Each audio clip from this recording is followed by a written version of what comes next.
right, everybody. UnHappy Wednesday. Coming to you live from my humble abode here. This is the UnHappy Gilmore Show, powered by Green Legion Radio and part of the Green Legion Radio family. We thank you for joining us, as always, from wherever you may be and whatever device you're using to stream us on YouTube. So please pull up a chair, turn up the volume if, God forbid, I'm not loud enough for you. Crack open a cold one if that's your thing on a Wednesday night. Use the company dime if, God forbid, you're still stuck at work. And let's try to have some fun as we put an end to day 3 of this week's hostage situation and look forward to tomorrow being Friday Eve. Lou Mancini in the room already. Says, evening, ladies and genitals. All right. So I see Lou's choosing violence tonight. I guess you chose a little bit of violence earlier today. Maybe you want to share that story in a little while here, buddy? Hope everything's all right over there. You say you're off until Monday. All right. Well, good for you. I don't have another day off until the day after the Super Bowl.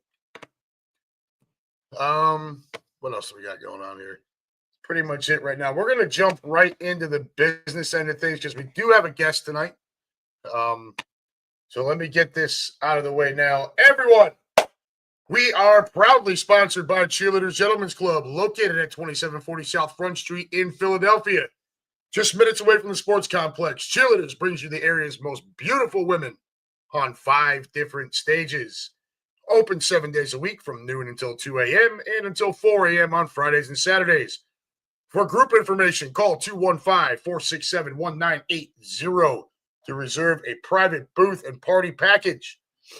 Also offering free parking, a full menu, daily drink and food specials, and a premium selection of cigars in a cigar lounge. If you're looking for a place to watch your favorite sporting event, you can't get out to the link or over to the bank, head on over to Cheerleaders and enjoy the 75-foot HD TV wall, as well as HD TV screens throughout the entire club.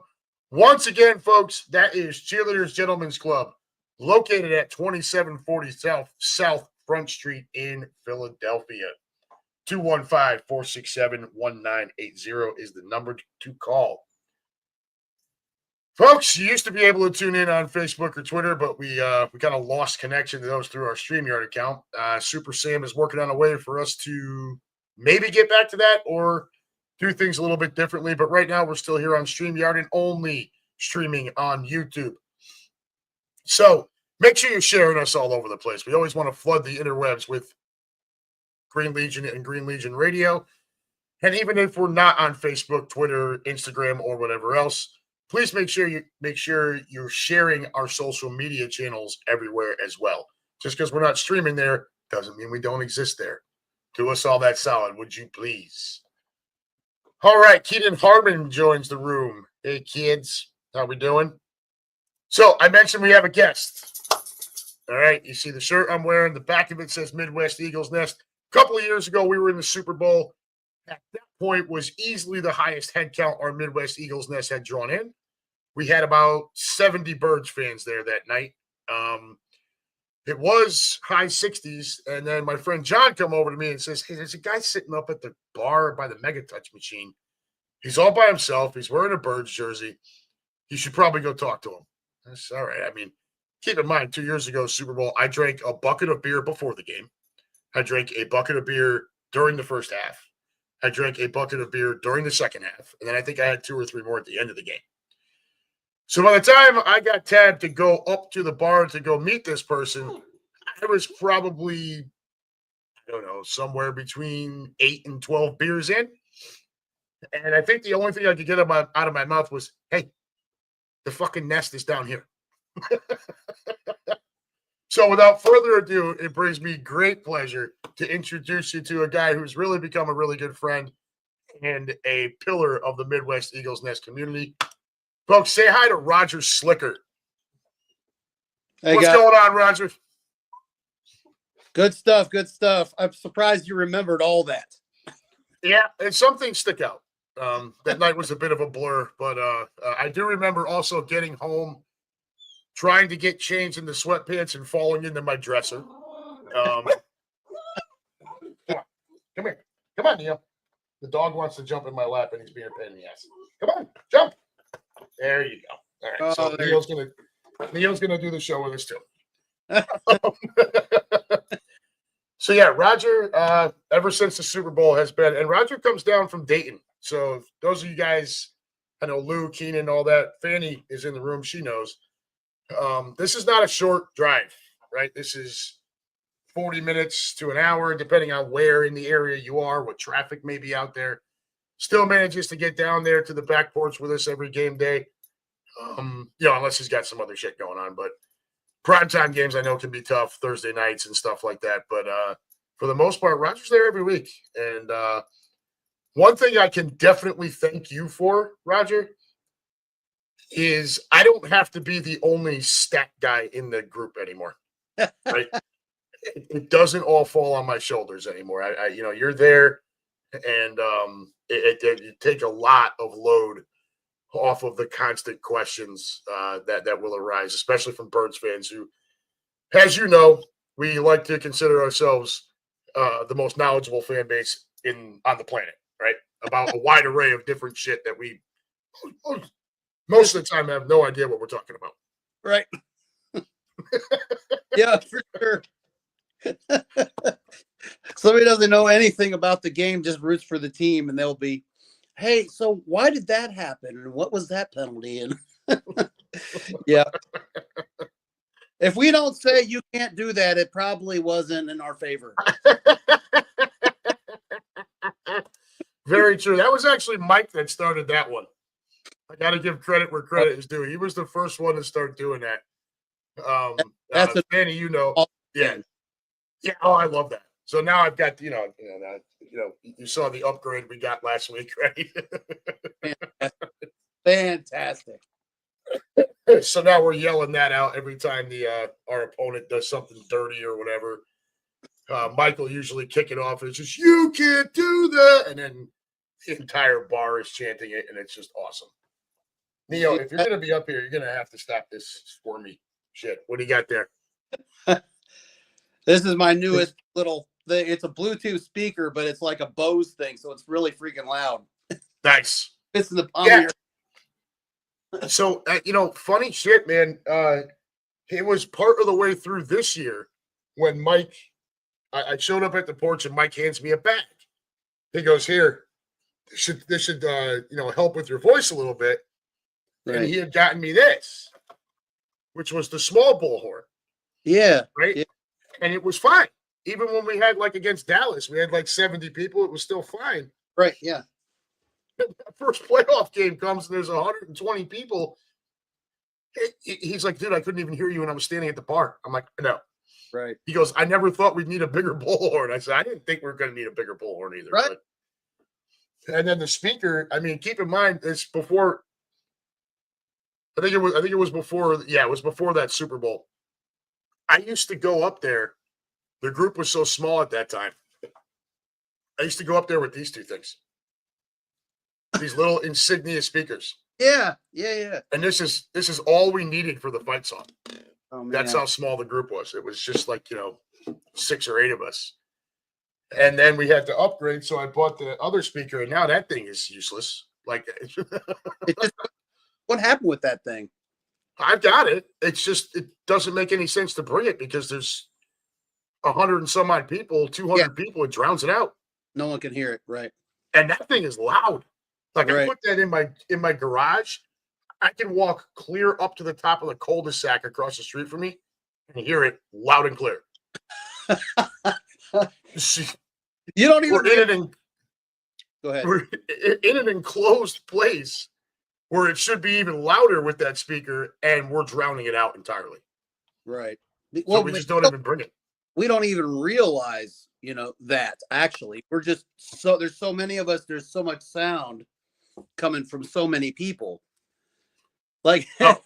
All you really needed it was anyways to start the fight song, really, That's it. So now we scored, and it's, Jake, you give me the one, extra point goes through, and I jump right down, just flat, and everybody.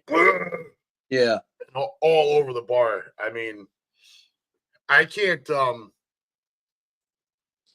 it's the fact that it's exploded, like I expected there to be a lot more people come playoff time. Right. I was thinking in the 100 to 125 range. Right. 250 fucking people. I did not see that coming. So I can tell you that I assumed after the Bengals game that we would get a lot more people because I gave out all of those, that whole pack. And when I was giving them out, I would say 80% of the people I was giving it to were like, oh, no way. There's a bar. There's a place to go watch with other fans. They were, they were genuine interest.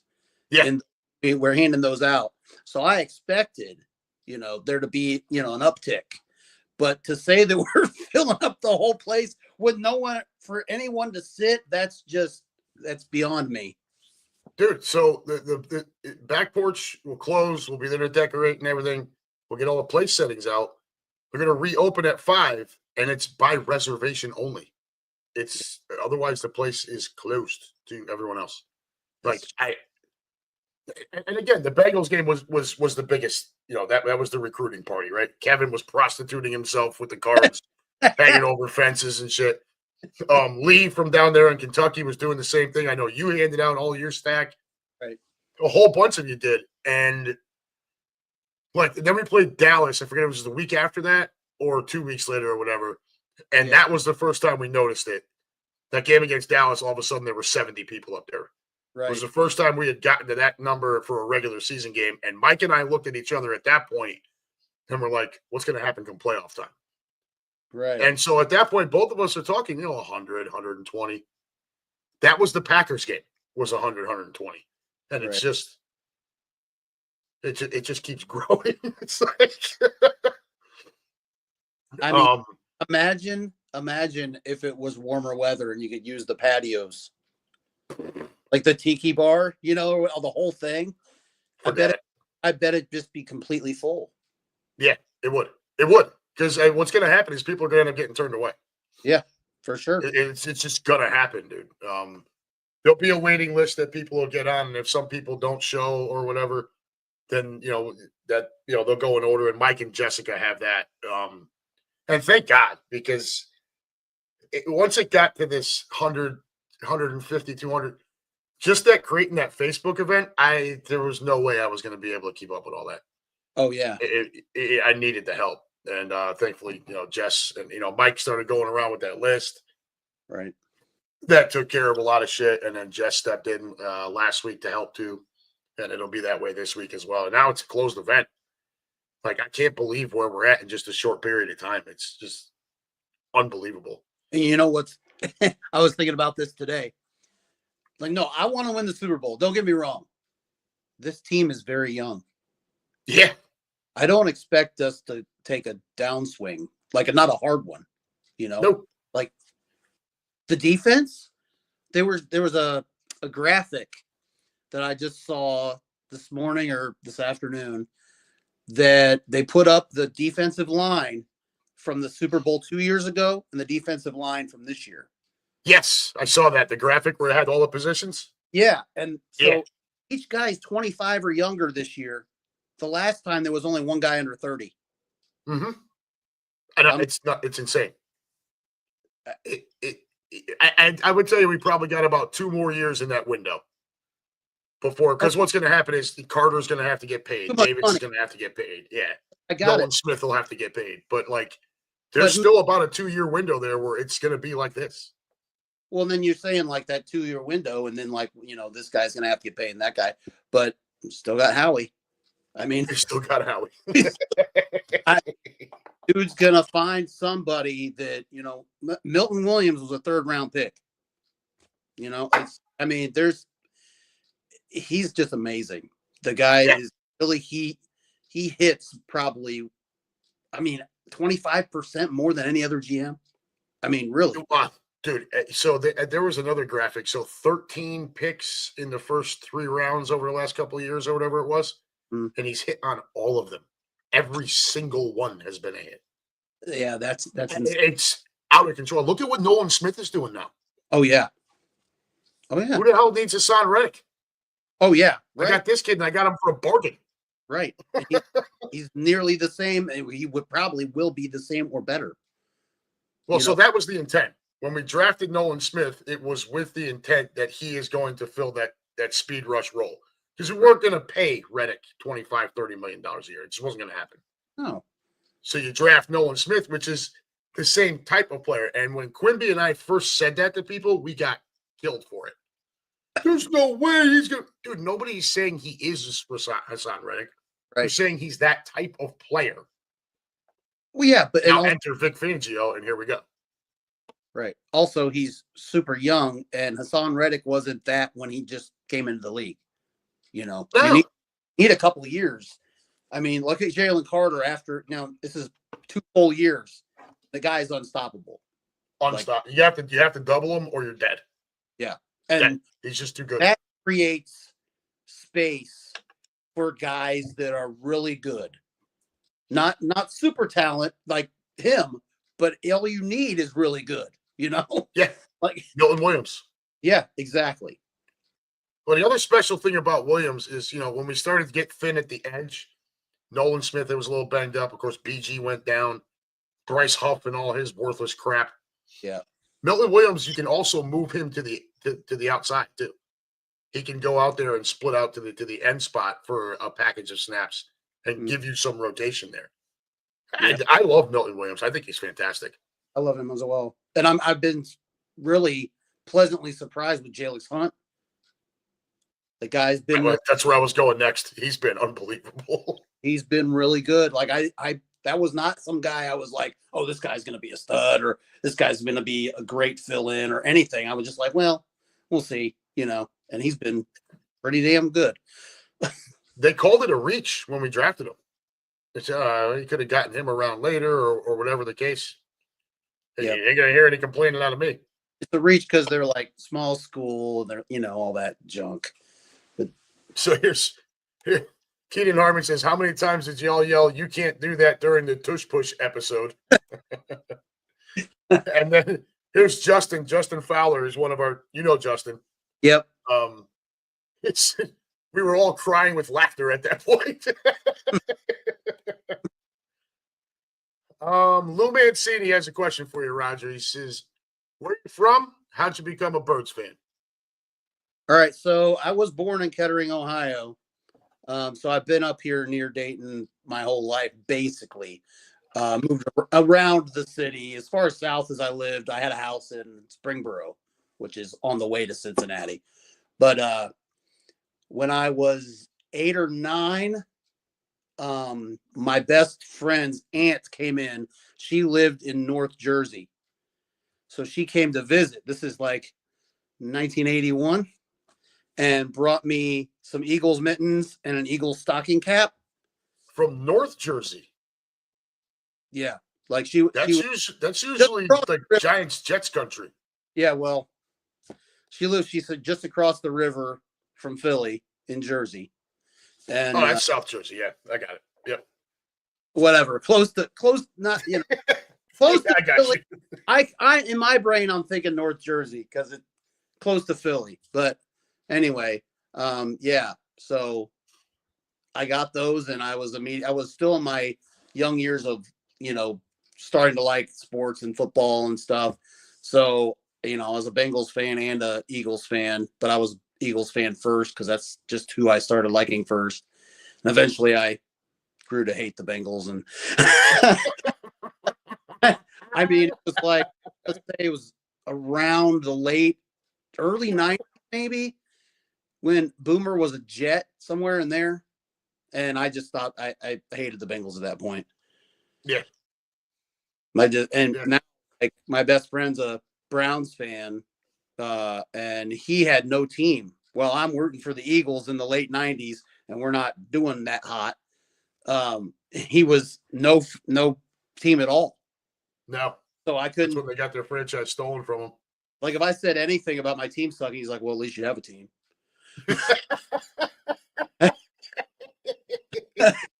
I was like, fuck. Like, how do you? Yeah, okay, thanks, guy. Then I'll just go fuck myself then. Right. When they came back, my fandom grew even stronger.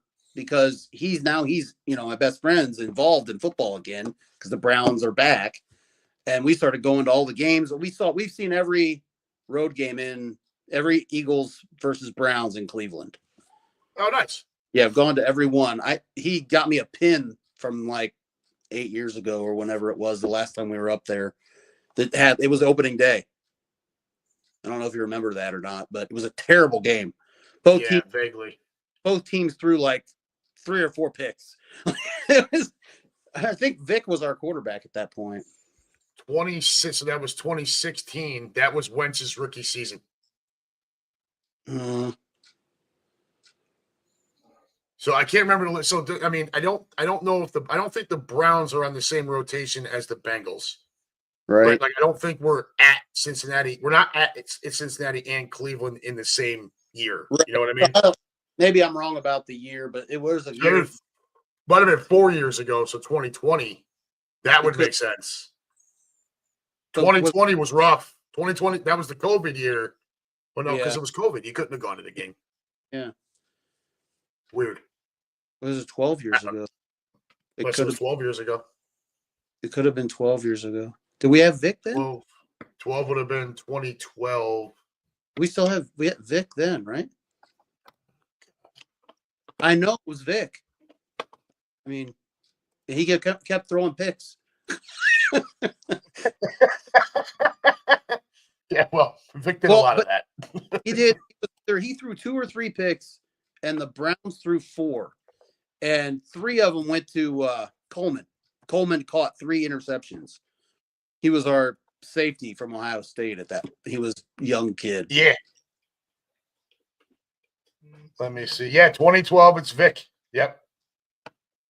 And he did not have a great year. He only played in 10 games, 12 touchdown passes, 10 interceptions. Yeah. So that would make sense. We opened at Cleveland. Yep. All right. So here, let me get the box score. We end up winning the game because, of course, the factory of sadness. Yep. And Michael Vick, 29 of 56, 312 yards, 2 touchdowns, 4 interceptions. Yep. That's the game. I knew it was a lot. Wow. 56 pass attempts. Let me tell you something. If you ever had Michael Vick as your starting quarterback and your game plan was to throw it 56 fucking times, you were game planning to lose. Right. No question about it. Of course, we play the Browns and they end up winning the game. But yeah, Fanny says Foles was worth. So Foles comes in relief of an injured Michael Vick that year, Fanny. Foles was not the starter to start the year. It was Michael Vick. Right. And Foles was a rookie. I think actually, wasn't it the year before where we're in the playoff? We lost to Green Bay in the playoffs, 2011. Yeah, I think you're right. I think it was. I think you're right. I'm going to go find it. Because if it is, I've got a really funny story about that. I remember when we drafted 8 and 8. I liked him. Yeah, maybe not. He was on that. Yeah, but Foles was so weird, man. Well, whenever he was named the guy, like, okay, it's your job now. You're not the backup. You're not filling in for anyone. It's you're the guy. He never succeeded anywhere, even in Philadelphia. He was only really great when he was the backup. Somebody got hurt and he came in to do these things. That's wild. Now that I think about that, because the year that he went 27 touchdowns and 2 picks, that was in relief of Vic. Yep. And I think Vic had only played. Yeah, if you go back and look at his career, he was only great. Yeah. Yeah. And that makes complete sense. So 2010 is when we lose to the Packers. 2010 is when we lose to the Packers in the playoffs. I'm a little ashamed of this, but so Mike and I are at the back porch. It's really kind of just the 2 of us and maybe a couple other people. You remember, this is when we had brought Vic in after so Kevin Cobb is the starter. Yeah. Cobb gets the concussion like week 1. Vic Right. takes over and it explodes, right? Right. So we end up in the playoffs against the Packers. Now, this is after Vic had come back after the fighting thing. So, so I went to Party City and I bought 2 piñatas that were puppies. Okay. And Mike had them painted in Packers uniforms, one with Rodgers' number and one with, I think it was Greg Jennings. And we brought them up to the back porch, filled them with candy, and every time the Eagles did something well, we beat the shit out of those fucking piñatas. That's fantastic. I mean, I bit the eyeball off one of them at one point. Mike bit the ear off another one. My oldest was 3 at the time. He's sitting there. It was really like, yeah, a proud dad moment, you know? That's great. That's great. Yeah, we were, so we can tell you, and there's been some people in the group that have asked about the story of how this whole thing got started. And sooner or later, Mike and I are going to sit down. We're going to do our own podcast, not Green Legion related. We're going to do it right out of the Midwest Eagles nest.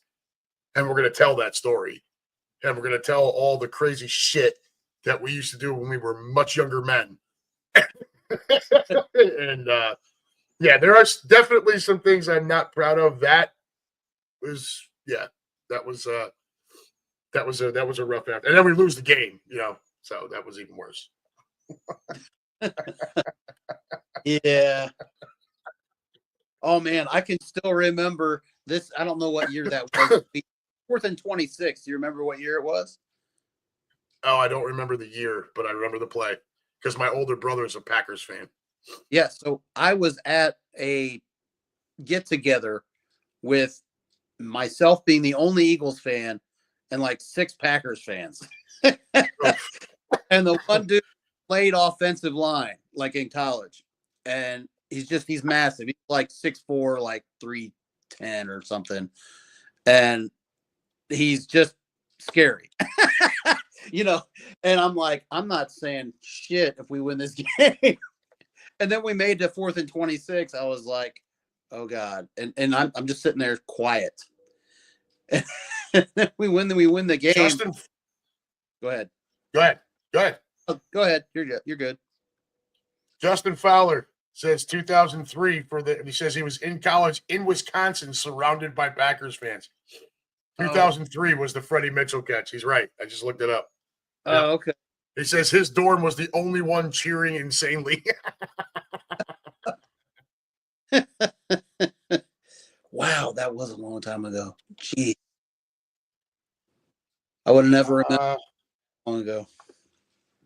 Fanny, what are you guys talking about over here with this quarterback stuff? Fanny says, Keenan, still with no consistency at quarterback. What are they going to try to turn him into next year? I'm just saying, what are you talking about? Talking about Jalen Hurts? I mean, look, so I mean, let's start getting into it here. So now you have all the rumors that Kellen Moore is likely to be the next coach of the New Orleans Saints, which sucks, right?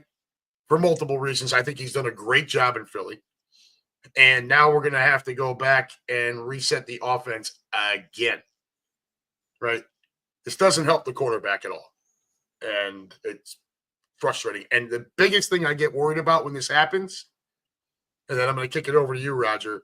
My biggest concern is we're going to hire someone and Sirianni is going to try to diddle around in there with the offense too much and screw it all up. Oh, I totally agree with you. And I totally think that every year, if you get a new offensive coordinator, a new play caller, that's hard to deal with. Yes. If you're a quarterback and you have the same guy 3 years in a row, you're going to be pretty good. You're going to know what each other's thinking. You know, let's go with this play. Let's go with that play.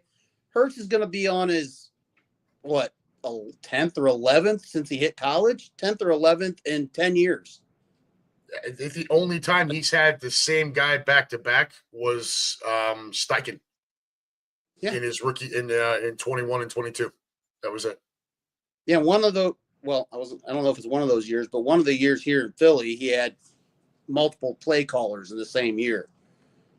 Like I forget which year it was, but they changed play callers one of those years.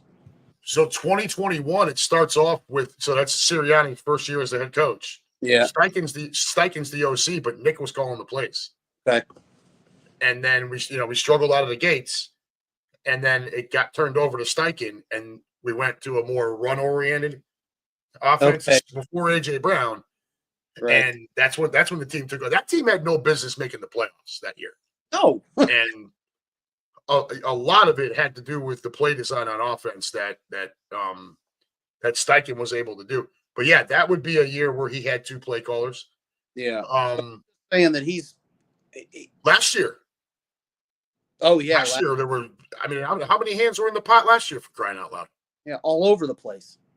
Defense, offense. They're just That was a disaster. A mess. Yep. But anyhow, So, it makes you worry. You want to have some consistency, you know. And at least, hey, Fangio said that he's happy what he's doing. Yeah, he doesn't want to go anywhere. This is where he wants to be. Yeah. So I think we're good there for at least a while. But this offense, dude, and the biggest problem we got is there's so much talent on that offense, right? Mm. So, and the league is so heavily focused on offense. Yep. And every single team is trying to find that next young, fresh offensive mind to come be their head coach. That no matter who we bring in, if they're successful with the talent that we have on offense, they're going to get offers. It's just going to happen. Yep. And it sucks. Yeah. I mean, there's nothing else you can say. It does suck. If they don't have great success, we're not going to have great success. And there's no excuse to have none when you have that much talent. Right. I mean, we're kind of just in a situation where we're kind of screwed, really. Right. I mean, but I don't know. We never start off awfully slow. I mean, 2-2 this year, but really 3-1 because Saquon catches that ball like the game's over. Yeah, or if you run the ball there. Yeah, or if you run the ball there. Run the ball. Or even if go here towards the end of the year, Devontae catches that pass from tiny hands. Oh yeah, it's over. Yeah. Not only was that going to be a 1st and goal, he may have gotten in the end zone. So I mean, that game was toast. Technically, yeah. I mean, you could have said we really only lost 1 game. Like the other ones were kind of given to the other teams. Like, So that's a luxury we're not going to have on Super Bowl Sunday. Yeah, you can't. No. You can't make those mistakes. The Chiefs are too good, dude. And I don't want to hear about refs and all of this. I'm so sick and tired of the ref crap. Look, I get it. They get some favorable calls. So does every team that's good. Right. Okay? Any player in any league ever. Take it to baseball. Guys get favorable strike zones when they're elite. Oh, yeah. Michael Jordan got away with a lot of shit. LeBron James gets away with murder. Yep. Patrick Mahomes, Tom Brady. These guys get away with stuff, man, because they're the star. And I'm not saying it's right. I'm just saying it's kind of how it goes. Sidney Crosby with hockey. He gets away with all kinds of shit. So it's not specific to just this. It just feels a little bit more egregious with the Chiefs, I guess. Yeah. I don't know. It's happened to so many different teams when the Chiefs are playing them, So that's where all these people, all the other, all of us, the fans of every other team are like, well, you're playing against them and the refs. That's what everybody says, because there's just been those couple of times where if a call is not called, or if it's called in the other team's favor, then the game completely changes and the Chiefs don't win. Yeah. And the only time that's happened so far this year, well, I mean, the last game of the year was a joke, but I mean, the only time when they were really going for it that it happened was Buffalo took them out. And they had a shot to do it again. Now, look, I will tell you, and I don't know how you, I think, were you on the same page as me? When we won, I wanted Kansas City. Oh yeah. Cause I mean, I wanted the Patriots. Yeah. There you go. Patriots. I'm like, I want to get them back. Yeah, I want vengeance. I want Yeah, revenge. Yep. for sure. And if people are thinking, oh, that doesn't matter, BS. There's a bunch of No, guys. it matters. There was a bunch of guys on our team that were there the last time. Yep. They're gonna remember. They're gonna share with these younger guys. Look, we're not letting that shit happen again. It's not.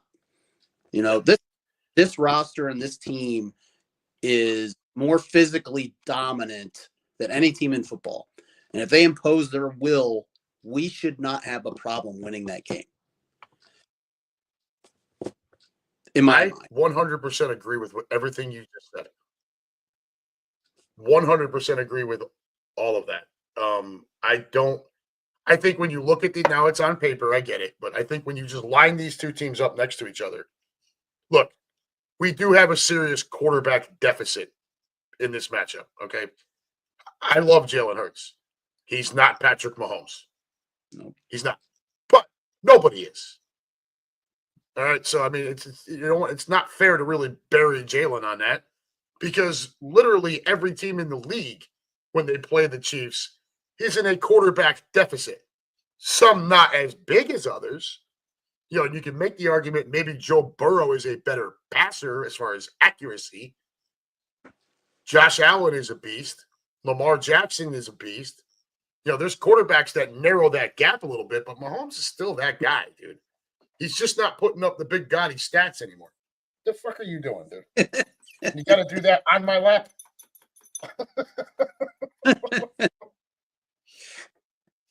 Yeah, I'm with you. No one's Mahomes, but no one's Mahomes. But outside of that, and I say this all the time. I say it almost every week.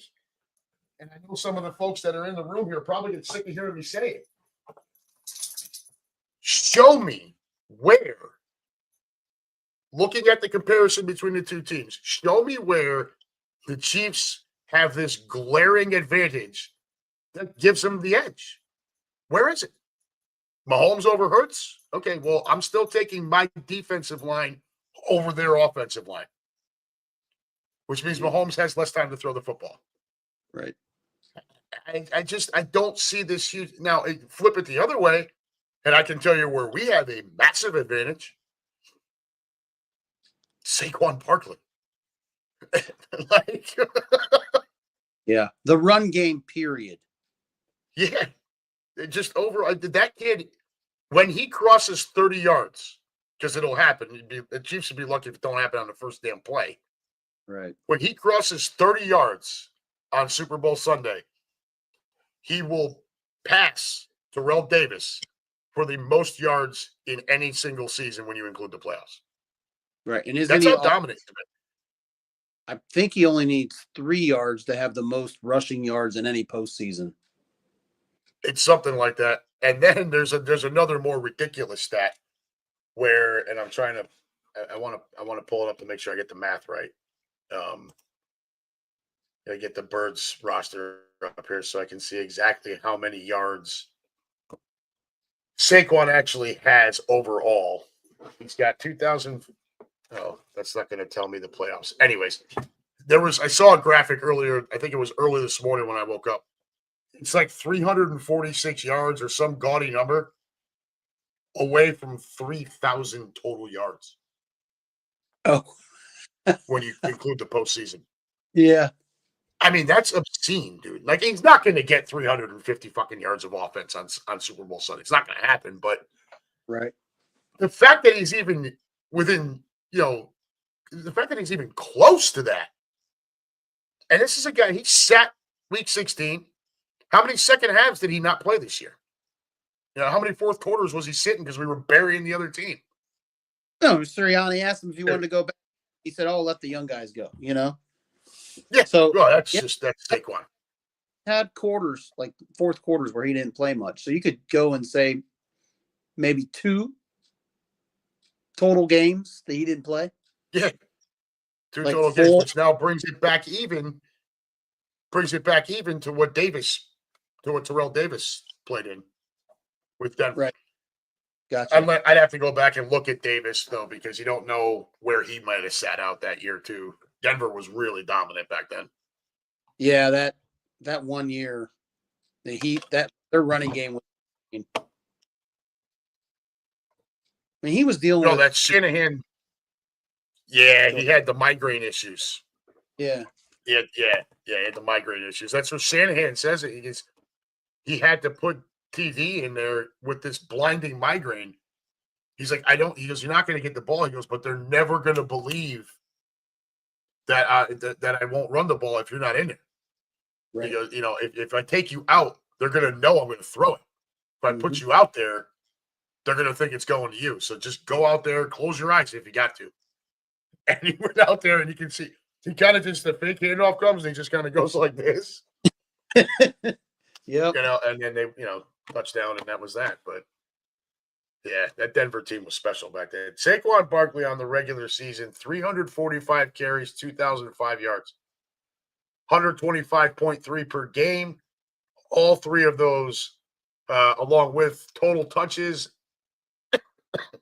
at 378 and total yards from scrimmage at 2283. Those are all regular season stats that he led the NFL in. Dude, I know Lamar Jackson is going to win the MVP award. It's going to happen because the league's in love with quarterbacks, and Lamar had a massive season. Mm-hmm. I don't know how Saquon Barkley isn't right there. You know what I mean? Like, what did he account for? Like, how many yards did we have, like, throwing the ball? Like, it feels like he accounted for, I don't know, almost 50% of our yards. Yeah, so, I mean, if you just look at all these skill position guys, the team total was 6,565 yards. He had 2,283 of it. Okay, so 33% of the yards were on him. It's just nuts, dude. Like, and most of that was rushing. I mean, yeah, 2,005 of it is rushing. And he only had 200 and some receiving, right? That's what you said, something like that. Yeah, he had 278 receiving, 2,005 rushing. This is all regular season. Yeah, that's dude. So the team rushed for 3,048 yards total. He accounts for 67% of it, basically. Yeah. Yeah, and you got to think we have a running quarterback too in there. So, yeah. Justin, I got to jump and take care of the kiddo. Have a good night. You have a good night too, brother. We will see you Super Bowl Sunday. Bring your A game, brother. We're gonna need it. Let's see. What has Fanny got here? We've beat him before with lesser of an offensive stronghold. You talking about Mahomes? Yeah, defensive stronghold. Well, we didn't beat him. We lost. That's what happened. We lost to the Chiefs. Now, we went out there last year and beat them. Right. I was at that game in Kansas City. It was 38 degrees and light rain, which is the most miserable fucking weather on the planet. Yeah. And if you've never been to Kansas City before, the stadium shares a lot with Kauffman Field, where the Royals play. Kauffman is a beautiful baseball park. I went there in 2019. Arrowhead, ridiculously overrated. From the outside, the aesthetics are gorgeous. When you get inside this place, the scoreboards are too small. The sound system sucks. It's a pain in the ass to get around the stadium. Oh. And it's in the middle of nowhere. Literally. Like, there's just nothing else there. You drive out there, it's just a sports complex. That's it. There's nothing else in the area. It's probably 15 minutes away from downtown Kansas City. Just stadiums. That's it. It's not like Philly where they got the sports complex, but you're like, you're a quick ride up to a Chickies and Pete's. Something like that. It's fast. Kansas City's not that way. We were there that night. We beat the Chiefs that night on Monday Night Football, I think it was. Sunday night? Maybe Sunday or Monday night. And we got lucky. Because if Valdez-Scantling doesn't drop a pass in the waning moments of that game, that Mahomes threw into a bucket. Yeah. And MVS, I think it was Bradbury that was getting torched on that play. It was him or Slay. And he drops it. If he catches that, the Chiefs score, and that we probably lose that game. Yep. That was that whole stretch there where you were starting. Yeah, we were winning games, but you were starting to see there were some issues, right? For sure. Like, and then we had to beat. We were home against Buffalo. Jakey had to kick a 59-yard field goal in the freaking in the rain and shit. And that would ever. I think you were you up at the porch for that one? Everybody lost their shit when Jake did that damn thing. I was there. And then overtime, they got the ball first and went down and got a field goal. And if you remember, he has a miscommunication with Gabe Davis, Josh Allen. Had Davis ran the out, that was an easy touchdown, game over. But he ran inside. And we got fortunate there. He cut in. Josh threw it to the out. They kicked the field goal, and then we come back down, and then Jalen, of course, with the rushing touchdown, wins the game. But you can start to see the problems coming up with the way we were winning football games. But at the time, you're like, fuck it, we're winning. It doesn't matter. Right. Until we started losing. And then the wheels came off the bus. Right. That was a rough second half of the year. Thank God that fixed itself this year. Has been way better. We're back in the Super Bowl, back against these Chiefs. Yep. So we talked Saquon Barkley. Jalen Hurts a lot of up and down. This is going to piss Fanny off, but I believe you have to be consistent as a fan. I believe it's fine to praise someone when they do well, but you've also got to call them when they struggle, and vice versa, right? There are too many people out there that are just only, well, Jalen Hurts wins football games. Yes, he does. But it's been wildly inconsistent in his play, right? Like, you have to see both sides of it. You can't just be blind to one end of it. He was great against Washington. Excellent. He was horrible against the Rams, outside of a couple of throws. He was not good, not all that good against the Packers. Now, he's not turning the ball over, so you don't hear me bitching too much. To me, it always comes down to him consistently making the smart decision. Whether it's throwing it away, getting out of the pocket, taking the check down, whatever the case may be, consistently make the right decision. That's where I get with Jalen. What do you think? I agree with you. Everything you said.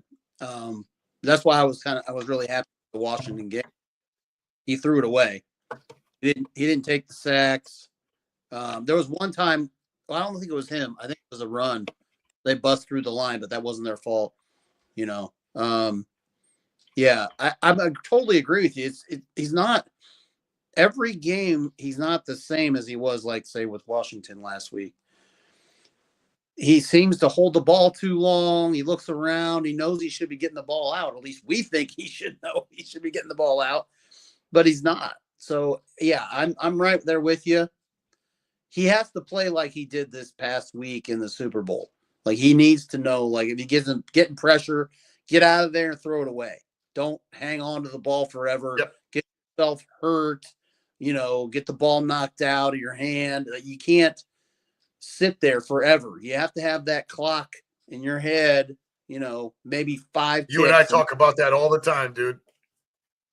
Yeah. He's got all the time. You and I think you got to feel it, right? 1, 2, 3, right. Shoot, or get out of there, right? 3 seconds out, whether the ball's coming out or you're getting out of there. 3 seconds. Right. And if you're talking about 3rd or 4th down, it's even quicker. Because you got to get the ball out of your hand. It's right now, because they're going to send that extra man. You're not going to have as much time. So you got to make sure you know what you're doing. He's got to make the right checks. Like we're always saying, if you got a run called, but you got single high and you got AJ in one-on-one coverage, check to that. Especially every single time. If it's 2nd and 3, 3rd and 3, you got to check to that. Throw that guy. And you know my stance. If I see AJ out there one-on-one, I'm throwing that ball out there every single time. Every time. And twice on Sunday. And there's a little bit of me that I don't like when it's, say, 3rd and 2 or 4th and 2, like or long one doing the tush push. I don't like that because then you're like trying to do it 2 consecutive plays and that causes trouble. So I'd rather Yeah, well, have it's a dangerous play. line up like, and yeah, it is. For me, it is. I don't know what they think, but I feel like, like Mike is always saying, everybody get up, everybody get up, everybody get up. Like every time we run it, we're a little bit scared somebody's going to be not getting up out of the pile. Yeah, well, I mean, and you see these other teams trying to do it, and they're they're getting people mangled all over the place a little bit. Right. No one's as good at it as us. But Roger, are you there? Yeah, I'm here. Are we good? Yeah, you're good. You're good. We froze up for a second. All good. Yeah, we're good. Yeah. So I mean, it's obvious it's our thing because the other teams try it and they're not nearly as good at it.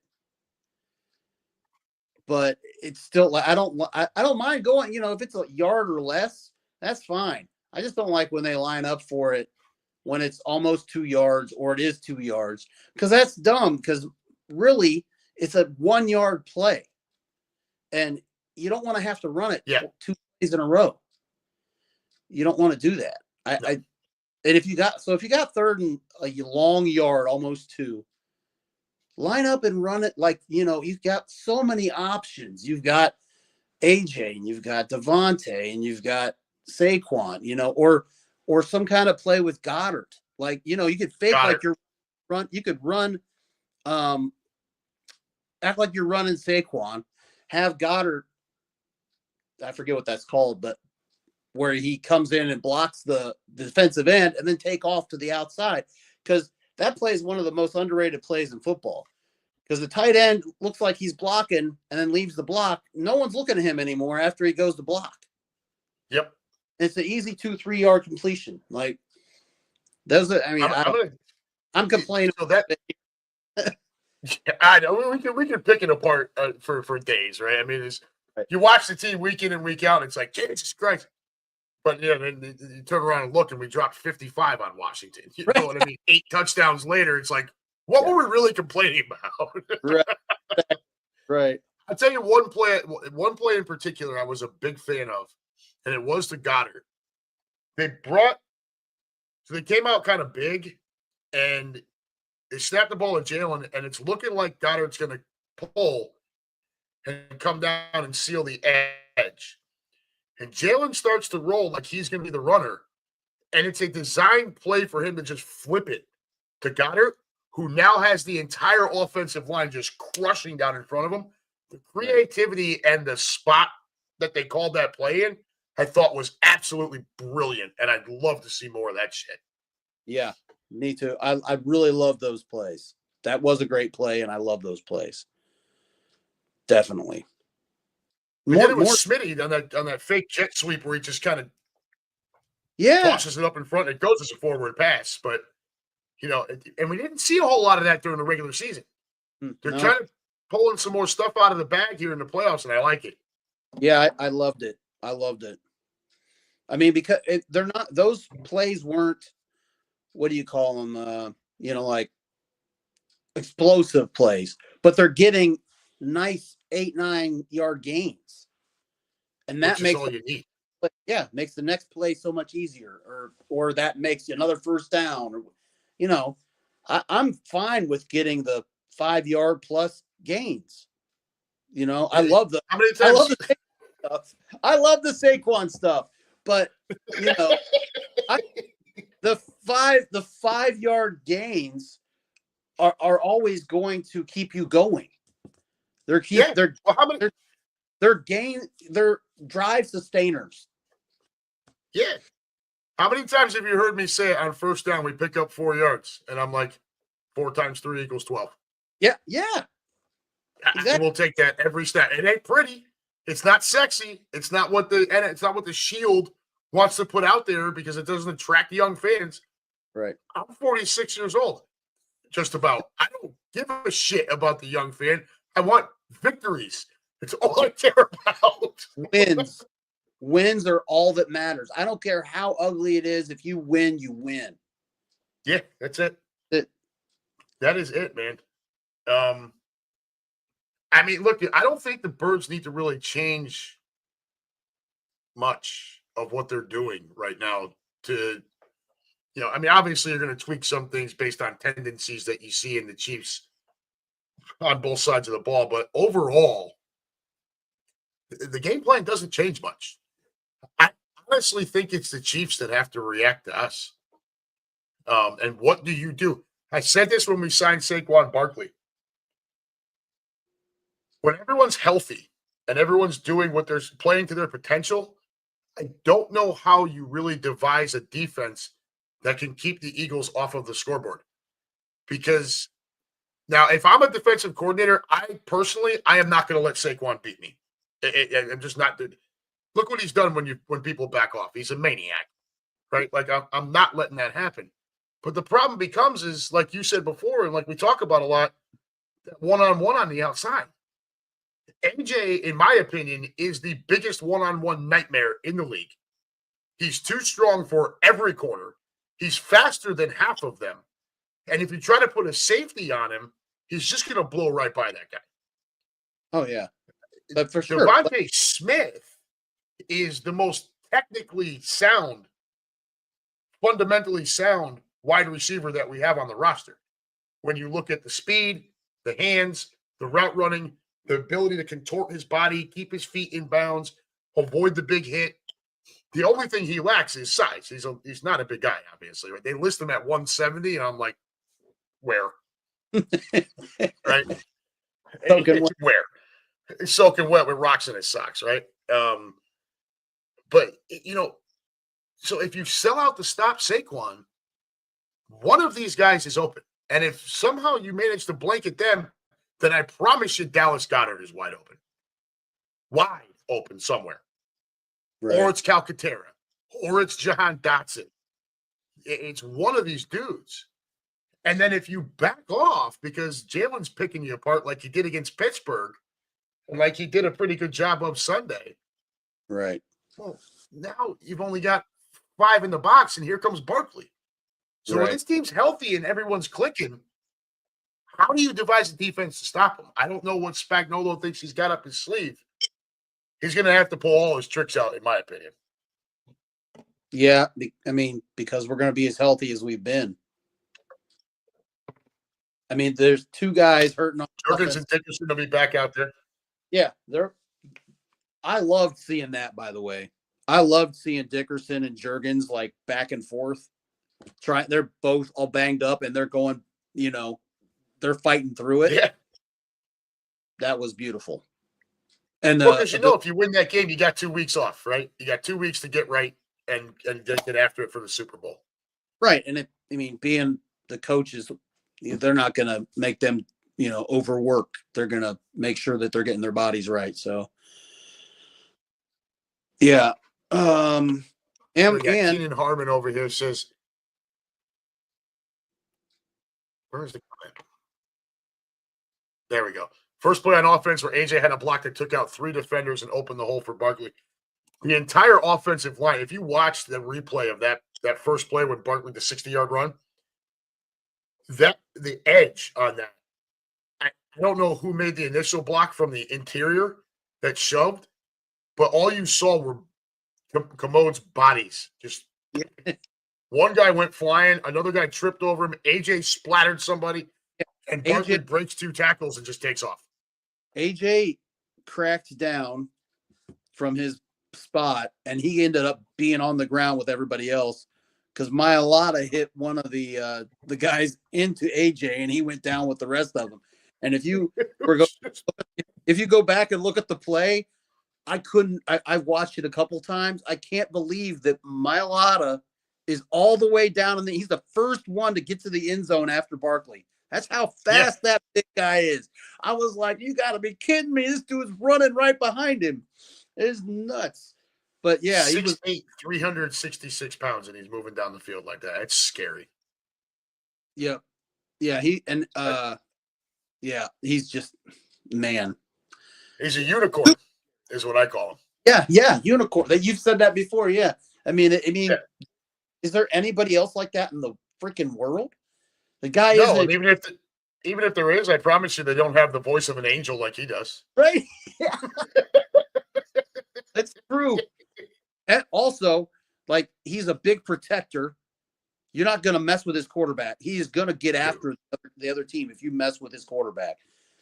And he's humble as hell. And on the sidelines, when you hear the mic'd up things, he's always like, I got you, bro. I'm sorry. I did, I messed up, whatever. Very humble guy. And just, but not on the field. Like, Amy's in the room. She's laughing at us. How you doing, Amy? Oh, here's Captain Dempsey. This started at 7. Cap, we talked about this. 6 o'clock on Wednesday night, buddy. We've been on for an hour already. You're late to the party, my friend. So, all right, look, Super Bowl. Let's just get right down to it here. My opinion. I don't think offensively the Birds need to change what they're doing. You throw a few extra little wrinkles in there for whatever Kansas City's tendencies are. Got to watch out for Chris Jones. Got to watch out for Karlaftis. Right? Jalen's not going to have as much time as he did against Washington. He's just not. Our offensive line is great. Chris Jones is also a great player. And, they get after the quarterback. So you may see a little bit more protect, maybe a little bit more 2 tight end type of stuff. But overall, I don't know that the game plan changes drastically. Defensively, who are you afraid of on that Chiefs roster? Xavier Worthy can bust one loose at any moment. He's fast.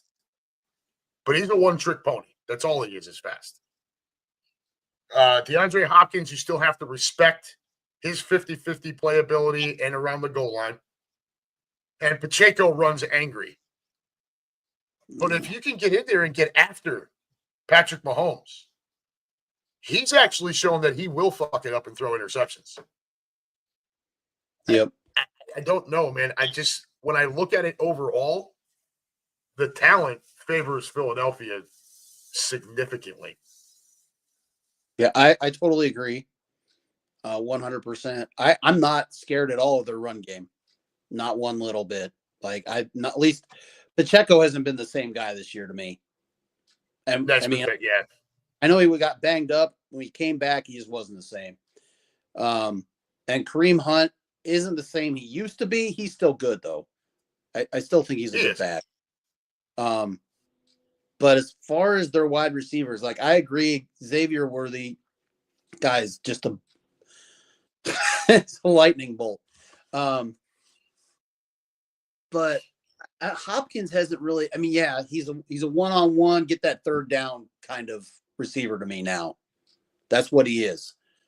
Kelsey has slowed down significantly, and I think really that Bond could keep with him if that's what they're gonna do, or they'll bring down Blankenship or somebody.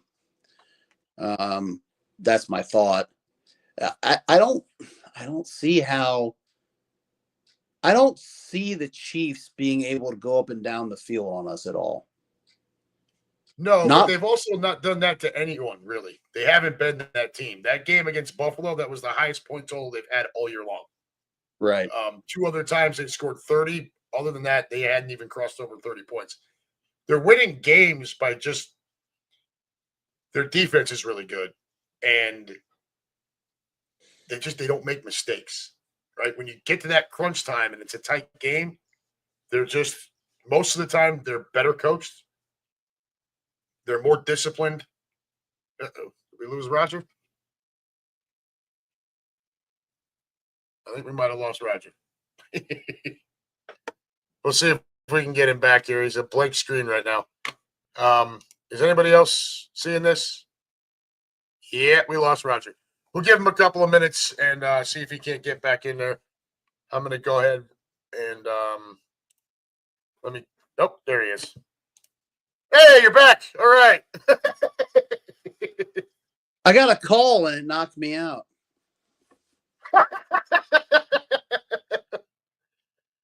But so when you look at Kelsey, right? They're usually better coached. They don't make the mistakes. They're more disciplined, and they've been there a lot. Yeah. So the turnovers that we've been forcing and benefiting from with the extra possessions and stuff, that's probably not going to be as much of a thing, right? So we're going to have to maximize our own possessions, which is going to put that onus on Jalen to be that smart quarterback that we all know he can be. Just don't turn the ball I think over. if he does that, just don't turn the ball over and make the right decision. I got to be honest with you. I think you just do those things, and I think talent takes care of itself.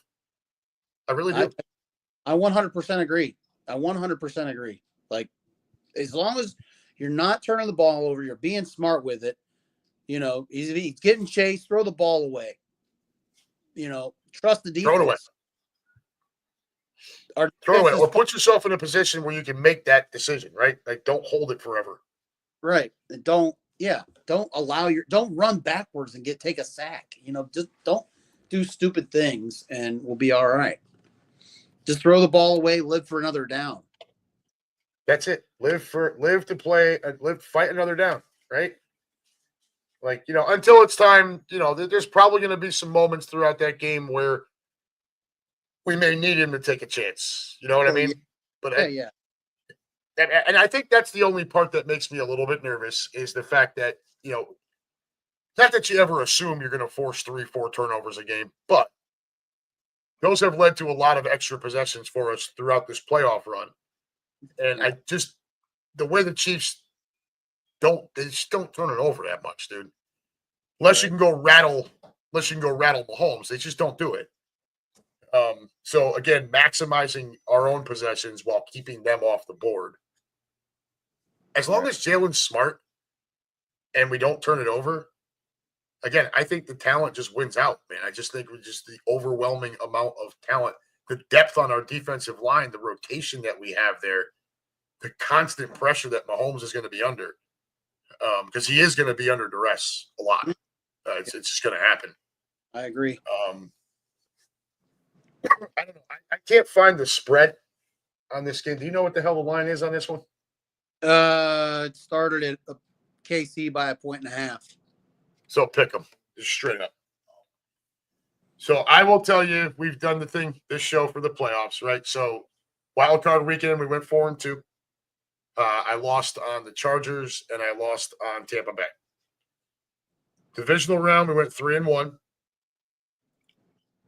I fucked up picking Detroit, right? I picked against Washington both games and lost both. Right.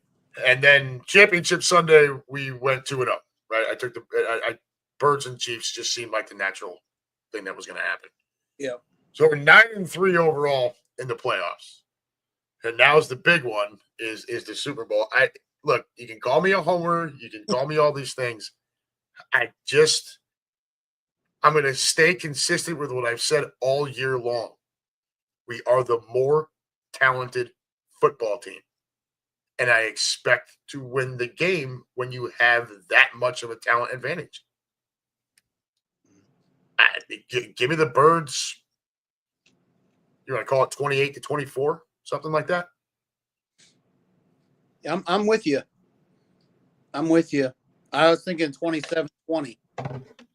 Yeah, 27-20, 28-24, 28-22, 30-23, somewhere in that range. I don't think we're getting to where we got, what is that now, 7 years ago? I don't think we're going to get that kind of game where it's 41-33. No, there will be no shootout going on in this one, man. This is going to be a lot of defenses getting played. Yeah, I'm thinking both teams will be under 30. And, hell, it might even be 24-16, something like that.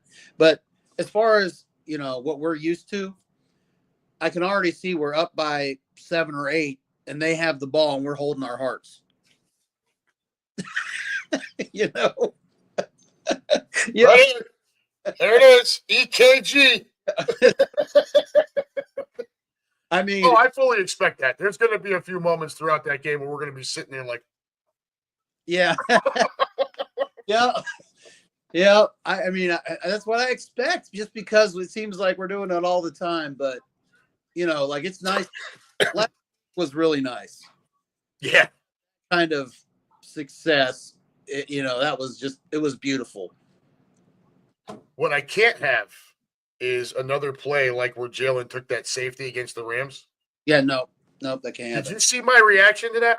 Oh yeah, I got up, I went outside, I screamed obscenities at the front of the building for probably 10 minutes straight, and then I walked away. I walked all the way across the parking lot, oh screaming, swearing across. I was so pissed off in that moment. Yeah, big Ryan comes over. He's like, "You all right?" I'm like, "Fucking 255 million fucking cent," and I just stormed off. yeah. I was so mad. I can't have that happen again. I did Right? not. I don't ever need to be that angry at anyone on my football team ever. I did not see all of that. I knew you went out. So pissed. Oh, yeah. That I'm like, Well, you I just wasn't going to be able to hold it in, and I don't want to scream that level of obscenities in front of all of those people. right. I had to leave the building. I mean, it's just ridiculous. It was just that kind of play that was, what the hell are you doing? We can't have those kind of plays. We No. can't have plays he made in the first Super Bowl. Those couple times where he basically just let the ball get knocked out of his hand. Well, he had the one fumble, and then he kicked it trying to go back to get it, and then the Chiefs scooped and scored. Right. The problem with that was, man, he gets knocked for it, but we still then went back up by 10 at halftime. Oh, yeah, for sure. But we're up by 17. Yeah, I know. So second half defense was terrible. Yeah. Terrible. Chiefs had 4 possessions in the second half of that game. Touchdown, touchdown, touchdown, game-winning field goal. One stop. Game's over. So upsetting. I don't need that again. All right, so you got my thoughts on where I think this game is going. Key to victory. Got to dump Mahomes. Knock him, even if you're not getting home while he's got the ball, knock him on his ass. Although do it within a stride because I don't need 15-yard penalties all over the place. Yeah. Just stick to your bread and butter on offense, right? Take the shots when you're there, and lean on Saquon. That's really it. I don't think we need to do anything more than that. I don't think so either. I think the guys that are getting pressure need to be aware and get their hands up because those tip passes are huge. Yep. And the guys coming on the edge, look for that ball, knock that ball out because Bond's going to jump on it. Oh yeah, Bond jumps on everything. That guy. So the awards, the MVP, all that shit. Is that this weekend? Maybe. I'm not sure. Bond's top 5. He's in the five finalists for Defensive Player of the Year. Yeah, we have a finalist in like every single thing, right? So Saquon and Jalen, I think, are both. At least Saquon is a finalist for MVP. He's not going to win it, but he is. Offensive Player of the Year. That's probably going to be Saquon Barkley. Yep. Yeah. Assistant coach. Fangio's up for that. Fangio should get that. I agree. But yeah, we got somebody in a lot of these. Defensive rookie, we've got Mitchell and Cooper. Yep, in our finalists there. Although it's probably going to end up being Jared Verse because he hits the stat sheet harder. Yeah, true. NFL Awards 2025. When are you doing this? You're freaking. Hall of Fame is done. No, it's next Thursday. Damn it. Okay. That sucks. I know they do the Hall of Fame that weekend before the Super Bowl. Yeah, so we'll find out if EA. Yeah.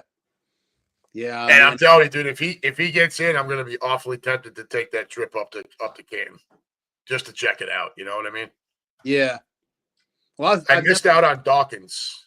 We were living in Tennessee at the time, and that first weekend in August, is always my son Liam's birthday. Had we been living here, I probably could have gone because it would have only been 3.5 hours away. I would have been home that night. Right. But living down in Nashville, it added 5 hours to the drive. I would have had to stay over. I would have missed his birthday. And at the time, he's way younger, and I'm not going to do that to my kid. Yeah, I thought about going for Dawkins too, but now I'm thinking about going for Jason Kelsey. So that one scares me a little, and that they may make, because I think Travis is going to hang him up at the end of this year. I think he's done, win or lose this Super Bowl. I think he's tapped out. I'm a little concerned that the committee, the Hall of Fame committee, is going to make Jason wait 1 year. Put them both in together. And if Travis is still with Taylor, she's going to be there, and you'll never get into the city. Oh, you won't. Not at all. So it's like I almost want to see if a hotel will book me a room fucking 6 years from now. And just take a wild guess. Okay, I think this is going to be Hall of Fame weekend, and this is going to be when the Kelsey brothers go in. Because otherwise, if you wait and that is what ends up happening, you're not going to get in there. Right. Because all the Swifties will be there being a giant pain in the ass. I'm not even sure.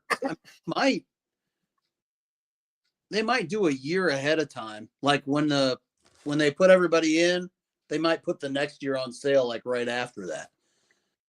I don't know. I don't know. I've only looked at it when Dawkins was in there because I was thinking about going, but like if I was going, I was going to bring somebody with me, and I'm not going to make them pay because they're coming. I'm the one that Dawkins, right? So it was just too expensive for me to I wasn't going to go on my own, and I didn't want to pay that much money for somebody else to go. So yeah, I got it. Yeah, I missed out on that one. I mean, look, my son's birthday, so it's not like I was like sad or anything. It was just Dawkins was my favorite player, and it was tough. Yeah, I've got his signed jersey right here. It's my favorite thing. I haven't taken out of the packaging. I don't want to get it touched. It's still got the plastic on it. I'm not. Yeah, Dawkins was my favorite player. Just his passion and everything, man. It was unreal when he did that whole thing he did when he came onto the field through the tunnel at the Wolverine. Yeah, so jacked for every game. Just by watching. He was. I remember the first time I got to see him live. It's at the lake, and it's pregame warmups, and he's at the back of the end zone with a football. Just him with a football, and he's jumping around. He puts the football on the ground, and he proceeds to take the next minute and a half, maybe, and he's dancing over it, just screaming at the football. Like pointing at it, yelling at it, freaking just losing his shit at an inanimate object. Yep. And it was like, holy shit. This guy just brings it. Yeah. I'm hoping this is Eric Allen's 19th year. He's only got one more year of eligibility after this. Can't the what is it called? The Veterans Committee put him in after that? He could go to that, but I don't think he should have to. No, he shouldn't have to. You know what I mean? In my opinion, he should have been in already. Oh, yeah. He should have been I'm not saying he's a first ballot, but he should have been in a couple times after that. I mean, so he's one of only two defensive backs that are still in there right now for this next upcoming class. The other one is, I think it's Darren Woods, and he's a safety. Okay. So Allen is the only corner, and that had something to do with it too, right? Because if there's a bunch of other guys at your same position, it becomes tough because you get directly compared to them. Right. Now, I'm not positive because I'm not looking at my phone or anything, but I think he still has some kind of record. I mean, he's 19 years removed or whatever. How many are 24 years removed or whatever it is? Yeah, he's been out for a long time. 6 is a season. Yeah, well, what was it? That idiot in Dallas either tied it or broke it last year. It was Deron Bland. Okay. Yeah. But no, Eric Allen was. I mean, how he's not already in is beyond me, and I don't want to see him have to go to his last year of regular eligibility. Right. I'd really rather he just gets in this year. Plus, I have a reason to go to Canton. Would you go? What? If Eric Allen got in the Hall of Fame, would you come up to Canton with me for the induction? It'd be your birthday weekend. There's Liam. He's eating some ramen noodles. Yeah, that's the jersey I would want. Like if I can get one. Eric Allen. So, oh yeah, you know what we're doing on Super Bowl Sunday, right? yeah, I know. Yeah. Yep. Yep. So pretty But cool shit. Go ahead. I don't know if that's going to be available. Is what I was going to say. Like if there's an Eric, like if they do the 21 Kelly Green with a Allen on the back. Yeah, that's going to be the tough part. So it's got to be guys. It doesn't have to necessarily be a guy on an active roster, but it's got to be popularity, right? Right. Otherwise, they're not printed. There's no sense in it. There's no money in it. So it's got to be somebody that's at least pop. Yes, Keenan says Captain Debs has one. I know it. Who's Demps? TQ stats right here. He is Captain Debs, always defending freedom. Captain Debs goes on every single Green Legion road trip.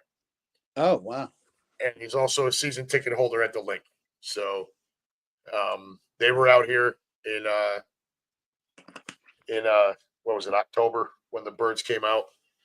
Always a good time. Yep, there he is. Him and his daughter Naya, who is, I tell you, that little girl could light up the entire world with her personality and her smile. She's really something else, and keeps him running his ass off, which is absolutely hysterical to me because my kids are older and I don't have that bullshit going on anymore. Right.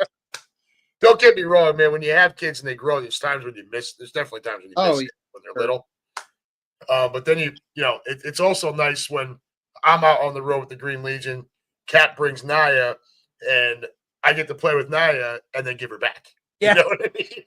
Right. Right. Yeah, my nephew has a 2-year-old, so I know all about that kind of stuff. Like she's all hyper and running around and stuff, but there's no when to turn it off. Oh yeah. No, they just ball of energy. That's how Naya is. She's just an absolute ball of energy. And it's just such a joy when to bring her around. And he does. He takes her on the road trip. She was out there in LA. He had her in Brazil. He's taking her all over the place. It's really, really awesome. That's cool. Pretty cool stuff. Yeah, it is. It's pretty awesome. Yeah, that's cool. We've been at it for about an hour and 25 minutes here. I saw you had a piece of paper in front of you before. Oh yeah, yeah. Why don't you take it? Why don't you take and run with it here, bud? All right. Well, so my piece of paper, just things that I thought we would talk about, and we did. The destruction of the commodes. Mailata is a freak. I already said it. He was the first Eagle right behind Saquon when he scored the first touchdown. Hurts played much better. We need that to continue. No doubt. My next thing on the list is Bond is a finalist for the Defensive Player of the Year. And what do we think? Do we think it's even a remote possibility? And probably not. But hang on. I do think it is. Especially when you start looking at that year that Luke Kuechly had, and you put Bond's numbers next to it. Right. Bond has been absolutely unfreaking believable this year. I agree. But I think they're just going to give it to somebody with a lot of sacks. I mean, yeah, well, it's just why I think Jared Verse will win Defensive Rookie of the Year, even though it probably should be Quinion Mitchell. Right. Mitchell didn't have the gaudy picks, but no one could throw to the guy he was covering because they weren't open. Right. So what's the best compliment you can pay to a corner? Right. Never say his name. Right. Yep. That's true. And I think we talked about. We didn't talk about it, but it's kind of moot. But Gainwell got a concussion. Yeah. 2 weeks should probably be fine, I would think. I hope, because we're gonna need him. Yeah. definitely. I like Shipley, don't get me wrong, but Gainwell's had a nice season as a backup running back. Shipley's not Gainwell. Shipley is more of the one-cut power runner. Yeah, I would agree. He's not going to spin out of tackles on a screen pass. I'm not trying to downing Shipley, but that like some of the moves that Gainwell has, Shipley doesn't. That's very true. What else I got? Oh, Covey might return for the Super Bowl. I'm a fan of that. He was limited in the last 2 days in practice. It wasn't full practice, but he was actually there practicing before the Commanders game. So they ruled him out. Therefore, I think he'll be back for the Super Bowl, which will take something off of DeJohn's plate. I look. I understand Cooper can do well back there. Right. I don't like the risk. Me neither. I don't even like putting Rodgers back there because I like Isaiah Rodgers too. I don't want to risk either of them. I don't want either of our. It's not that I want Covey to get hurt. No. It's that Covey's much more expendable than those two guys. Exactly, 100%. And as far as BG returning, I don't know. I mean, he might be in uniform, but I don't think he's going to play a whole lot. Oh man, I want BG back on that field, dude, and I want him out there rushing off the edge in a big spot, dude. Because in a big spot, he is gonna come up with that play. Oh, I know. He does it all the time. How sweet would it be? How sweet would it be if we're in that situation sort of again where we're up 8 and he knocked the ball out again? Oh. You talk about moments. I mean, that that happened again, he would get a statue. Oh yeah, 100. There is no question about it. No question about it. If that happens again, yeah, forget it. And I mean, dude, you want to talk? I should tell Mike, hey, dude. So let's say BG clears and he's going to play. I'm going to tell Mike, hey, you might want to go tighten down the screws on the roof at the back porch. Because if BG comes up with that play, we might blow the roof right off of that building, dude. My voice will be gone. I will be gone. I will be screaming my head off like that. Yeah, that would be fun. I mean, and then after that, he can just hang them up. Right off into the sunset, bud. Right. You've done enough. Don't worry about coming back next year. You got what you needed. Yeah, you've done enough, my friend. The rest of the stuff on my paper is just it was talking about the future. So, like, I was looking at some guys in the Senior Bowl and thinking about. What do you got? So at the Senior Bowl, there's this guy named Mike Green. He's an edge rusher from Marshall. Guy looked really, really impressive. Like really, really impressive.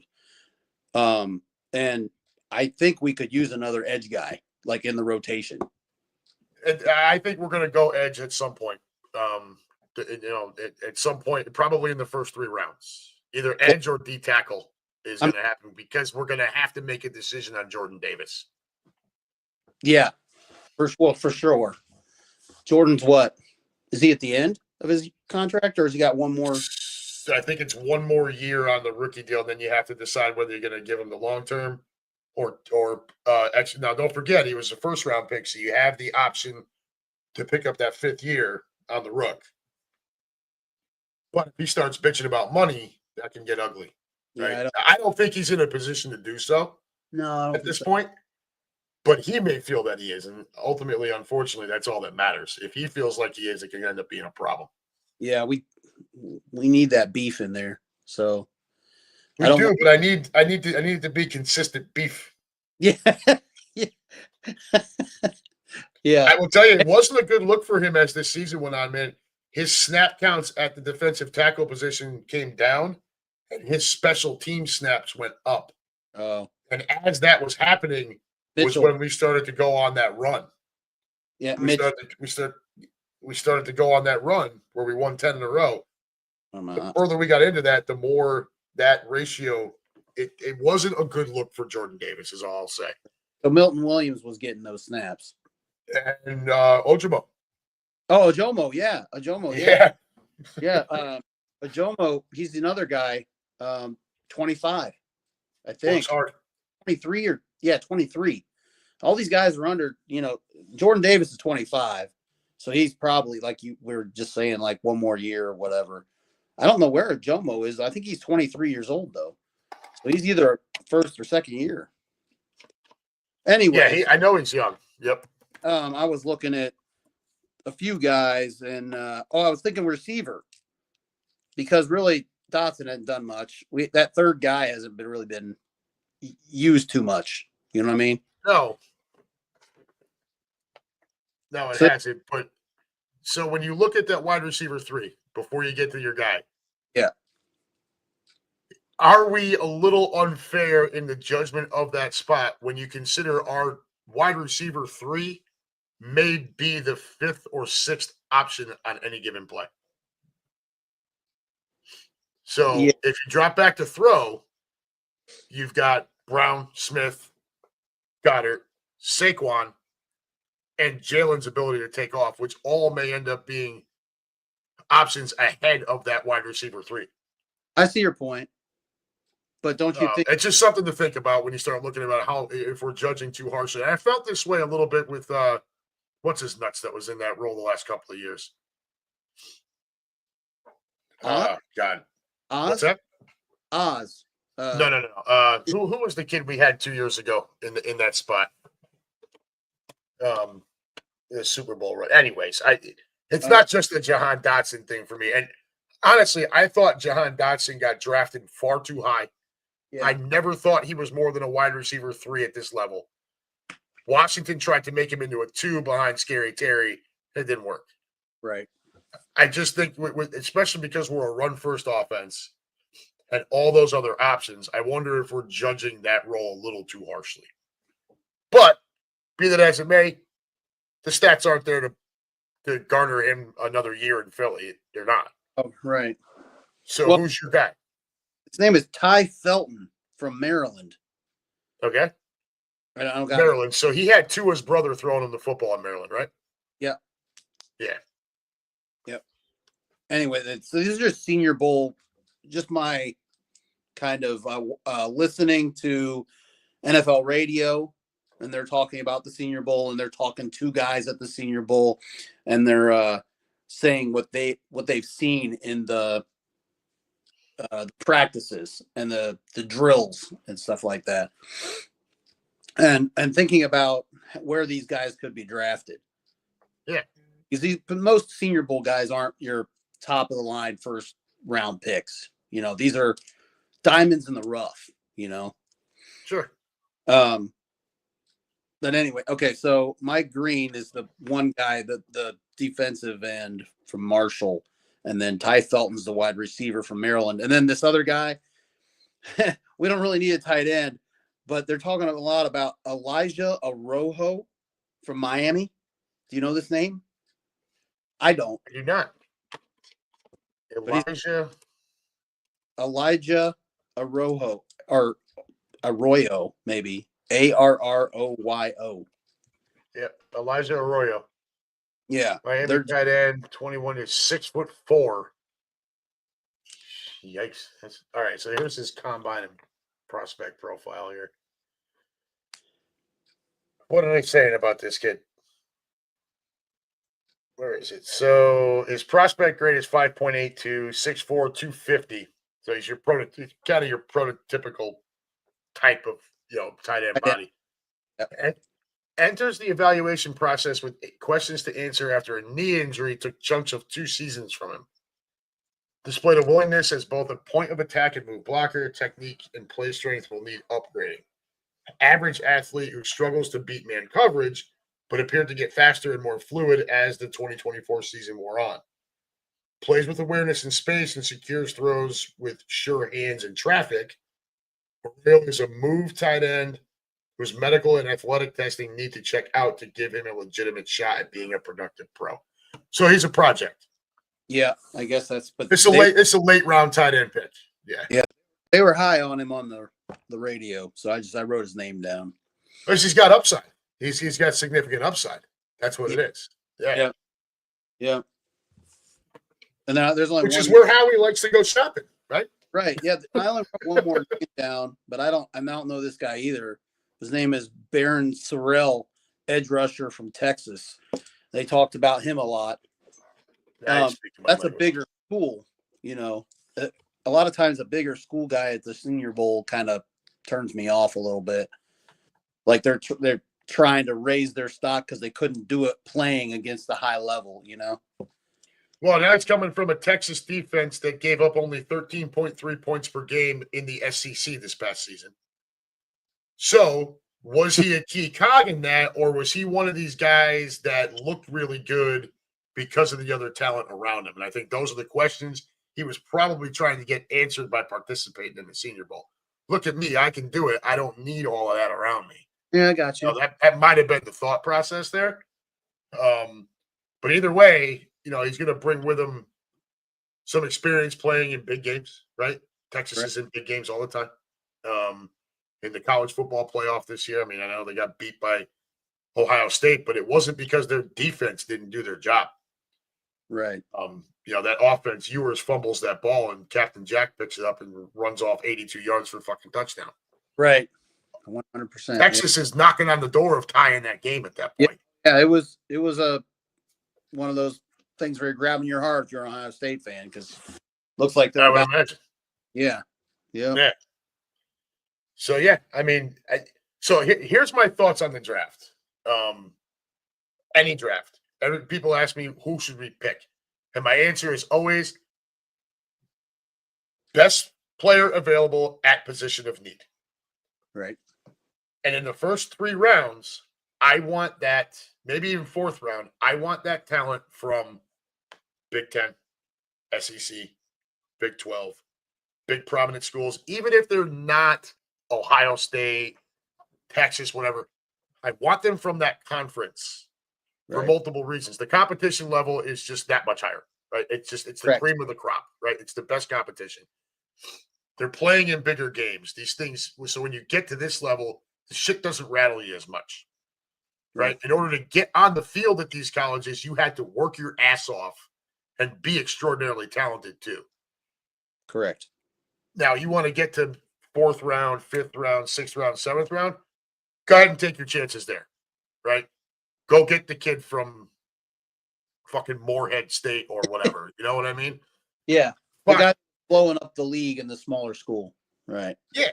That's where you take your shots. Unless there's a real standout like a Quinion Mitchell who played at Toledo, which is the MAC. Right. And I will tell you, going into the draft, I was not going to be mad if we took Terry and Arnold. Alabama, SEC. It was him and Quinion were the top 2 rated. Quinion was rated higher. We took Quinion. Lights out corner, right? Yep. But usually I would prefer that those first few picks come from your bigger schools, your bigger conferences anyways. I'm with you. But as far as Quinion go, I was cool with it because it was like everybody that talked about him said this guy is a bona fide corner. Now, which is why I didn't complain. And I never say anything about, a reach or anything like that. If I would have heard a little bit of that stuff, I would have been real worried about it. Just even a little bit, but there wasn't. I didn't. And whoa, man, we got Dejan. I was jacked. Oh my God. When we traded up in the 2nd round, and we did this show at the back porch that night of rounds 2 and 3. We had maybe 15 or 20 people back there. And we traded up, and me and Big John Lynch are looking at each other. And I thought it was going to be like, I think there was was he edge rusher or linebacker out of Michigan? And I was convinced that that's where they were going because they already had the corner. And they traded up and took Cooper. I'm like, yeah. Yeah. It immediately makes you think of Lito and Sheldon Brown. Yes. Yes, absolutely. Yep. No question about it. I mean, that was like they had to pick 2 guys to replace. I think it was Vincent and Bobby Taylor. Yes, that's exactly who it was.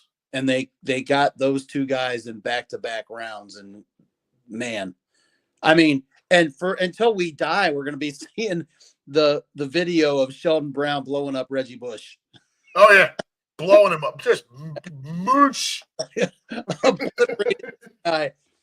And we'll be seeing the 105-yard interception return against Dallas. Lito Shepherd. Yep. Yep.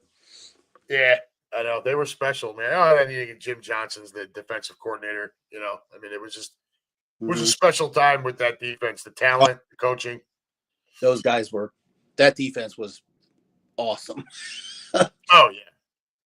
Imagine it's like going to that Super Bowl against the Patriots, that first one. And look, I know we lost the game, but there's no way you could convince me that we were not the more talented team. Oh no, we were the best team in football that year and came up short in that. And I honestly, I blame most of that on Donovan McNabb. Yeah, yeah. I couldn't believe we were only up 7 at halftime. It felt like we completely dominated the game. You remember that's how that Eagles team was, though, because that defense was so brutal. You would be watching a Birds game at that point in time, and you'd feel like you were up by 30, and you're only up by like 8, and we would just dominate games without really dominating the scoreboard. Yeah, we weren't putting up any points. Yeah, and then McNabb's hung over, and fuck it. I can't. I remember the vomit on the field. Oh my god, dude. Oh. Anyways, you'll move past that. Yeah. Oh man. All right. Well, you got any final thoughts, Roger? We've been on here for just about an hour and 45 minutes, brother. Final thoughts. I'm excited as heck. I can't wait for, I guess, a week from Sunday. Yeah, 11 days. It seems like it's too damn far away. I know. This next week and a half is going to be brutal. Yep. I got more beads. And so did Crystal. I got a whole bunch more green beads to hand out to people. Nice. Crystal went and bought a bunch too. I told her not to, but she went and did it anyways. Everybody's just people are gonna think we're at Mardi Gras. Well, it was Mardi Gras. It's not that far. Less than a month or about a month. I mean, the Super Bowl's in New Orleans, so hell with it. Yeah. Anyway, the adults were asking me for beads last week when I was giving them to the kids. So I was like, well. So we are going to it's gonna be a fun time. We're gonna do the jersey raffle. I was gonna do 2 at halftime and 2 at the end of the third quarter. I may just do all 4 at halftime and just get the jersey stuff out of the way. 50-50 raffle we'll do at the end of the third. I want to give Michelle time. That's a lot of people, and I don't want her feeling like she has to just constantly do it. Go get a bunch, come back and sit down. She works hard doing that. She does. Yeah. She really does. It's a huge help. So I don't have to do it. The jersey raffle stuff, those people are gonna get those tickets when they walk in the door. Okay. Here. And that's free of charge. Just here's your ticket. Thanks for showing up. Right. We'll pull 4 of them at halftime, and that'll be it. 50-50, same as always. $5 a ticket. Pull it at the end of the third quarter. And the reason why I'm not doing anything at the end of the game, I intend to be celebrating, and I don't want to deal with any of that bullshit. Nope. I want to be popping bottles and humping air. That's what I want to be doing at the end of that game. Yeah, me too. My boss already said I don't have to come in until 9. I'm not going in. I'm off the day after. I'm not going in, but normally on Mondays I'm in at 6. So the fact that he's like, we're going to make plans now. You're coming in at 9. I'm like, okay, you do it. I don't. That's fine. It's fine. So it's going to be a fun time. Cheesesteaks. Still got the cheese whiz, the Cooper Sharp. That Cooper Sharp was so good last week, man. I've been telling Mike all year. I'm like, bro, you got to get this Cooper Sharp. It's a game changer. Dude, it's absolute game changer. Oh, it's so good. It is ridiculous. It's so good. I love that shit. Oh. Yep. But Hey, yeah, so we'll be ready, man. So you're gonna come down. Are you gonna come down early? yeah, and then Okay. but next week, though, What's that? next Wednesday night. Next Wednesday night, we're going to be at the back porch doing the podcast. Yeah. So Steve got a hold of me today, said he would prefer to just come on up to the porch and do it there. I'm like, bet. Yeah. So I'll work all that out with Mike and get that back table where we used to sit all set up, and I'll have him back there, and may as well go ahead and tease it now for those of few left in the room. One of the folks that joined our Midwest Eagles Nest Facebook group over the last week or so, his name is Steve Calcaterra. He is the uncle of Eagles tight end Grant Calcaterra. And Steve is going to be generous enough to give us some of his time next Wednesday night. Come up to the back porch, hop on the UnHappy Gilmore show, and he wants to give us his nephew's story, which I think is absolutely awesome. So we're looking forward to that as well. It's going to be a good time. So, Roger, yeah, I mean, you drive down if you want. I was just like tonight, so I was trying to save you the drive, bro, because I know it's not short. I'm going to drive down next Wednesday night. I'm going to be a degenerate on their Super Bowl squares there at the porch. And nice. Then I'll join you for that, for the podcast. Yeah. Yeah. And we'll do it right from the back room there. All right. I think we're good here, brother. Cool. I want to thank you for coming on. The show is always fun to do. It's always more fun when you've got company. Yeah. So I don't have to carry it. Definitely appreciate your time and look forward to seeing you next week, man. As far as early arrival on Super Bowl, I think I'm going up there at about 2:30. The place won't be closed yet to the public. There'll still be people eating lunch. Right. But there's balloons and all kinds of shit that we got to get together. So right. You're welcome to come on down. I talked to Mike today. He's good. Okay. So yeah, just give me a holler and let me know whenever you want to head on down, and we'll be there. All right, cool. All right. All right, man. Have a good night. You too, brother. Thanks again for popping in. We'll talk soon. All right, bye. Take care, brother. Bye. Roger Slicker, everybody. Great dude. He's turned into a really good friend. And an absolute staple at our Midwest Eagles Nest every single week. He is definitely a lot of fun. That's going to wrap it up for us here, though. So, for all of you in the room and anyone who watches or listens later on, this has been the UnHappy Gilmore Show, powered by Green Legion Radio and part of the Green Legion Radio family, and proudly brought to you by the beautiful ladies at Cheerleaders Gentlemen's Club, located at 2740 South Front Street in Philadelphia. Call 215-467-1980 for all of your group and party packages. Guys, girls, get through the rest of your week. Enjoy the upcoming weekend, the rest in between now and the Super Bowl. Don't do anything I wouldn't do. Remember, that judge will not be back in until Monday. And as always, folks, go Birds!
No more of that music.